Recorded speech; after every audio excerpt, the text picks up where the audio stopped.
What's the meaning of biblical?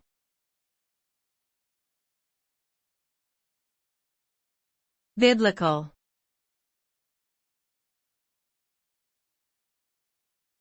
Biblical.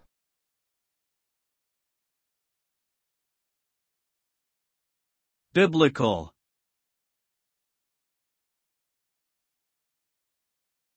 Biblical.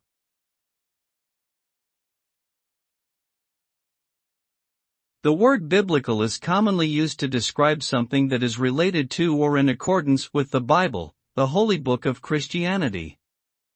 It can refer to the stories, teachings, or principles found within the pages of the Bible, as well as to the language and concepts used to express them. The term may also be used more broadly to describe anything that is considered to have the authority or weight of the Bible behind it, such as moral principles or ethical guidelines.